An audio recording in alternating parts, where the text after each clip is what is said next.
Bienvenidos nuevamente. Estamos estudiando teología sistemática. El capítulo que revisaremos ahora titula La Biblia y la doctrina. Soy Freddy Gustavo Catari, quien tiene el agrado de presentártelo. Respecto a la Biblia y el estudio de doctrina, podemos decir con toda seguridad que desde los tiempos de los patriarcas y pasando por los profetas, Dios reveló la verdad, la sana doctrina, como lo vemos en Hebreos capítulo 1, versículo 1. Dios habiendo hablado de muchas maneras a nuestros padres. Pablo dijo que no había rehuido anunciar todo el consejo de Dios. Con esto está diciendo que el contenido completo del plan divino se lo puede conocer y comunicar. Los ancianos de Éfeso entendieron que era su responsabilidad alcanzar un entendimiento completo del plan de Dios. Y lo primero que los apóstoles enseñaron a los discípulos fue la doctrina. Por supuesto, la sana doctrina. Hechos 2:42. La Escritura nos advierte acerca de aquellos que enseñan una doctrina diferente y que evitemos el contacto con ellos. Debemos saber distinguir entre lo que es correcto y no lo es doctrinalmente.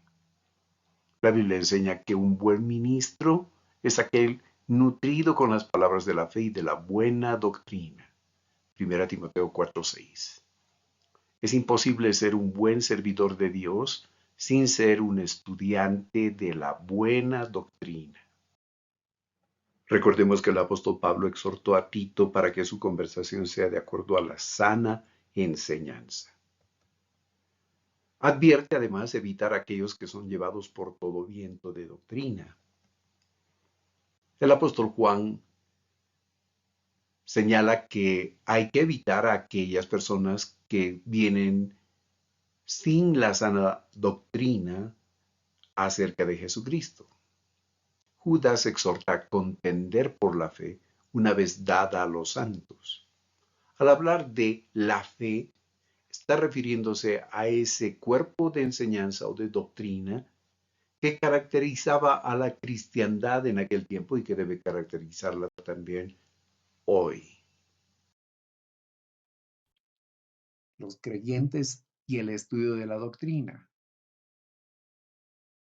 Alguno podría decir, ya que existen tantas posiciones doctrinales, es imposible entonces saber con certeza cuál es la doctrina correcta.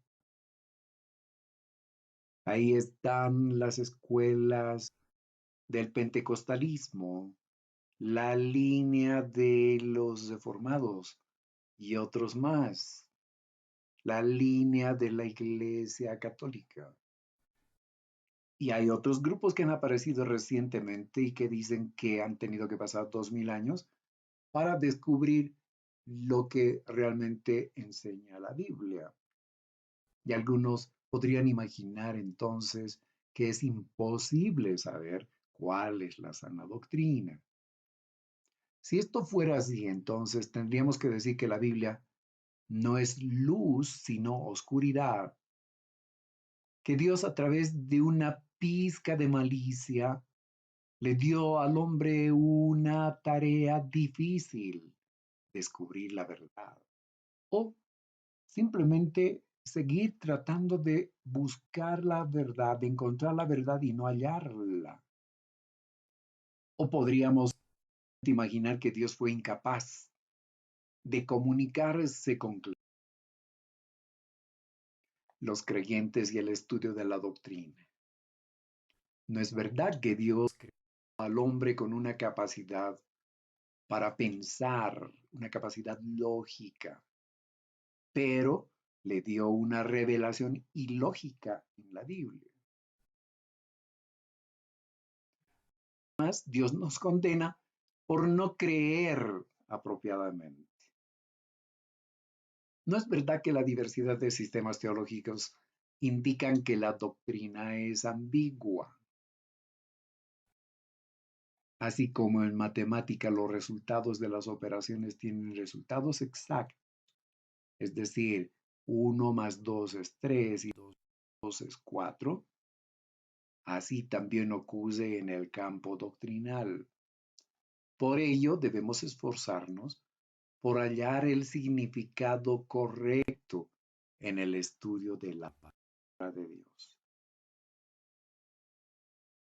No es verdad que sistemas diferentes de doctrina son igualmente válidos. La existencia de sistemas diferentes de doctrina tiene sus raíces en métodos distintos de investigación, de interpretación y muchas veces en errores de lógica que resultan ser comunes. Hay una ciencia que estudia la interpretación, la investigación y el descubrimiento de la verdad bíblica. Es la hermenéutica y también la exégesis. Estas dos ciencias, con sus técnicas, sus procedimientos, combinadas con una aplicación cuidadosa de las leyes de la lógica, va a revelar que existe un solo sistema correcto de doctrina. Usemos nuestra cabeza, pensemos, razonemos. Pero antes de razonar, tenemos que haber desarrollado una habilidad especial. ¿Sabes cuál es? Leer bien, leer bien. Y luego entender lo que hemos leído. Una actitud de indiferencia hacia la doctrina es un indicador de tener una doctrina falsa. No es correcto creer que cada cual tiene el derecho esencial de creer lo que quiera, porque vivimos en democracia, así como dicen algunos, que debemos respetar los derechos personales. Entonces vemos aquí una confusión entre un derecho social con un derecho esencial. Si bien puedes tener el derecho de creer en lo que sea, eso no significa que lo que crees es verdad. Dios establece lo que es correcto, lo que es verdadero. Por lo tanto, haremos bien en descubrir precisamente eso que es verdadero, la doctrina, la doctrina correcta. Dios no nos da el derecho de creer lo que nos da la gana. Como dueño de todo, como soberano, nos responsabiliza e impulsa a creer lo que Él ha revelado en su palabra. Y esa es la verdad.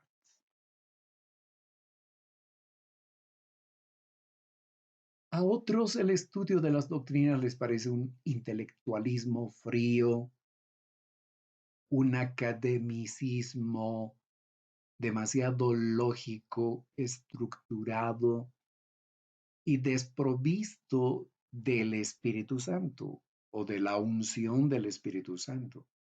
Seguramente has escuchado a algunos predicadores decir, no necesitas estudiar, no necesitas ser teólogo, déjate guiar por el Espíritu Santo y punto. Entonces, toman la Biblia, leen como sea y la entienden como sea. Esa es una terrible irresponsabilidad.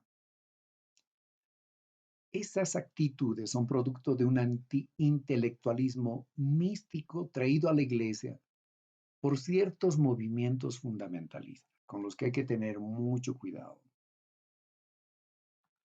Al respecto, no se debe olvidar que el apóstol Pablo era muy sistemático en su teología.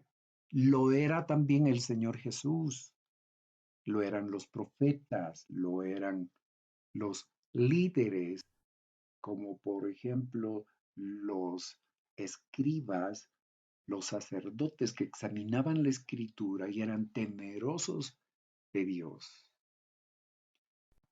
Eran escrupulosos en lo que escribían, en lo que interpretaban, pero eso no significaba que les faltara el Espíritu Santo.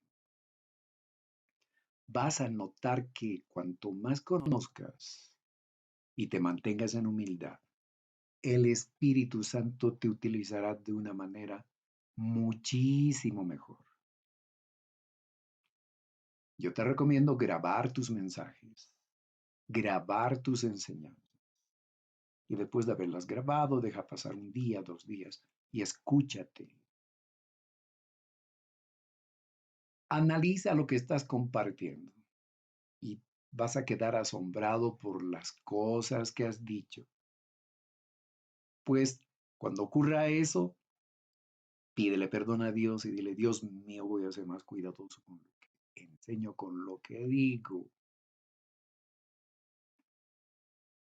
Otros llevan una actitud de misticismo. Para ellos la base de la verdad es alguna experiencia mística e interna, desconectada del análisis bíblico, de la buena lectura, de comprender bien, de volver a leer una y otra vez hasta entender y extraer el significado. Cuidado con ese tipo de actitudes místicas. Aunque esta actitud parece muy espiritual, en realidad se fundamenta en orgullo espiritual y consiste en una forma de suicidio intelectual que hace quedar mal al Evangelio, no glorifica al Señor, porque hace creer que pensar, razonar, investigar son pecaminosos.